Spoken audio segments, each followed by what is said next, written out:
friends, welcome back our YouTube channel. Today we are going to discuss economic class 12 economics chapter number 7 employment growth informalization and other issues. ठीक है, इस chapter में हम क्या पढ़ेंगे, employment के बारे में पढ़ेंगे। जैसे जैसे ग्रोथ चल रही है एम्प्लॉयमेंट के अंदर, इनफॉर्मलाइजेशन क्या होता है और बहुत सारे डिफरेंट काइंड के इश्यूज हैं जो कि आज हम इसमें पढ़ेंगे। तो सबसे जो फर्स्ट टॉपिक है वो हमारा है वर्कर्स। वर्कर्स क्या होते हैं? A worker is an individual who is involved in some economic activity to earn a living. Worker क्या होता है? वर्कर वो इंसान होता है जो कि एक इंडिविजुअल, किसी भी इंडिविजुअल इकोनॉमिक एक्टिविटी में लगा होना चाहिए। ठीक है, देन वो क्या करेगा, उस इकोनॉमिक एक्टिविटी में लग के वो क्या करेगा, अपने जीने के लिए अर्न करेगा।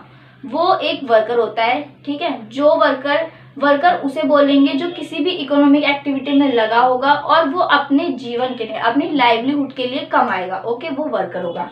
देन उसके बाद ये फोर्स। फोर्स बोले जाए टू टाइप्स के होते हैं। ठीक है, वर्क फोर्स और लेबर फोर्स। अब हम इसे कंफर्म करेंगे कि वर्क फोर्स क्या होती है और लेबर फोर्स क्या होती है। सबसे पहले लेबर फोर्स। लेबर फोर्स वो फोर्स होती है, कंट्री की वो पॉपुलेशन जो कि वर्क ढूंढ रही है, करना चाहती है और एबल है। ठीक है, कंट्री की वो फोर्स जो कि काम कर रही है, काम ढूंढ रही है और करना चाहती है, वो हमारी लेबर फोर्स होती है। ओके, अगर हमें लेबर फोर्स निकालना होता है, उसका फॉर्मूला होता है पर्सन्स वर्किंग। जितने भी लोग काम कर रहे हैं, जिनके पास अपना काम है, रोजगार है, कमा रहे हैं, पर्सन वर्किंग, उसमें से हम क्या कर देंगे और माइनस करेंगे पर्सन अवेलेबल फॉर वर्क। जो लोग काम करना चाहते हैं उनमें से जो लोग काम कर रहे हैं, जिनके पास अपना रोजगार है, उसे अगर हम माइनस कर देंगे तो हमारे पास क्या आ जाएगी, लेबर फोर्स। ठीक है, उसके बाद क्या है, वर्क फोर्स। वर्क फोर्स क्या होती है?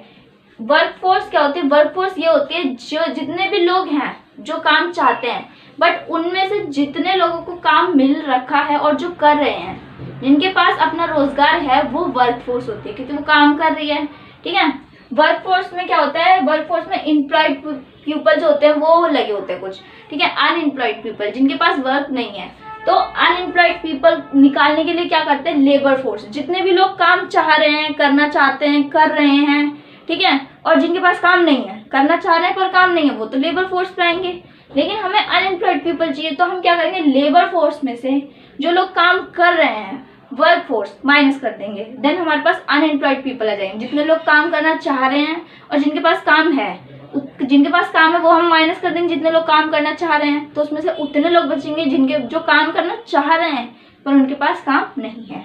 तो ये निकल आएंगे हमारे पास अनएम्प्लॉयड पीपल। ठीक है, then worker population ratio. If in case worker population ratio पूछ लिया जाएगा तो हम कैसे निकालेंगे? जैसे कि हमें पता है वर्कर्स क्या होंगे, जो काम करना चाहते हैं और जिनके पास काम है, अपना रोजगार जिनके पास है, वो हमारे वर्कर्स होते हैं। तो हम क्या लिखेंगे, टोटल नंबर ऑफ वर्कर्स, जितने लोग काम कर रहे हैं वो लिख लेंगे, अपॉन में टोटल पॉपुलेशन, कितनी कंट्री में पॉपुलेशन है वो लिखेंगे। देन उसके बाद उसे मल्टीप्लाई कर देंगे 100 से, बिकॉज हम रेशियो निकाल रहे हैं। रेशियो जो निकलेगा वो हमारी परसेंट में निकलेगा, इसलिए multiply by 100। Okay, then next हमारा आता है एम्प्लॉयमेंट। एम्प्लॉयमेंट क्या होती है? एम्प्लॉयमेंट वो सिचुएशन, वो कंडीशन होती है जिसमें कोई भी पर्सन अपनी लाइवलीहुड को चलाने के लिए कमा रहा है, उसके पास रोजगार है दिन ब दिन का, वो अपनी बेसिक नीड्स को फुलफिल कर सकता है। देन वो क्या हो जाएगी, उसके पास उसकी एम्प्लॉयमेंट हो जाएगी। ठीक है, और एम्प्लॉयमेंट के जरिए वो किसी ना किसी इकोनॉमिक एक्टिविटी में अपने आप को मतलब एज अ उसमें शेयर अपना दे रहा है। ठीक है, अब जो एम्प्लॉयमेंट होती है वो दो तरह की होती है। ठीक है, सेल्फ एम्प्लॉयड, वेज एम्प्लॉयड और hired employed. Okay, self employment क्या होती है? सेल्फ एम्प्लॉयमेंट वो एम्प्लॉयमेंट होती है जो कि खुद अपने ऊपर निर्भर होकर करते हैं, उसके मालिक खुद बनते हैं, खुद अपने आप जॉब जनरेशन करते हैं, वो सेल्फ एम्प्लॉयड होते हैं। इसमें बड़े बड़े बिजनेसमैन आ जाएंगे, इंडस्ट्रीज जिसने जो लोग इंडस्ट्री सेटअप करते हैं वो लोग आ जाएंगे। तो ये सारे सेल्फ एम्प्लॉयमेंट में आएंगे सारे वो पर्सन। ओके, इंडिया में अब कुछ फैक्ट के ऊपर डिस्कशन कर लेते हैं। इंडिया में 51% मेल जो है वो सेल्फ एम्प्लॉयड में काम कर रहे हैं, एंड देन 56% फीमेल इसमें काम कर रही हैं। ओके, टोटल 100% में से जो सेल्फ एम्प्लॉयड वर्कर्स हैं उसमें 51 तो मेल हैं एंड 56 फीमेल हैं। Then female is working more, तो इस कंडीशन से हमें ये पता चलता है फीमेल और ऑल्सो अवेयर, ठीक है।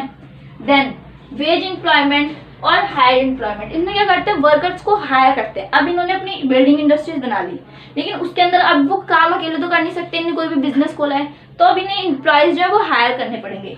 उन एम्प्लॉय को क्या करेंगे, वेज देंगे, इसीलिए इन्हें वेज एम्प्लॉय भी बोला जाता है। अब जो वेज एम्प्लॉयमेंट है वो दो टाइप्स के होते हैं, उसके भी सब डिवीजन है। रेगुलर वर्कर्स होंगे, या तो उनके पास अपना परमानेंट काम होगा कि हाँ जी आप इतने साल तक काम करेंगे परमानेंटली।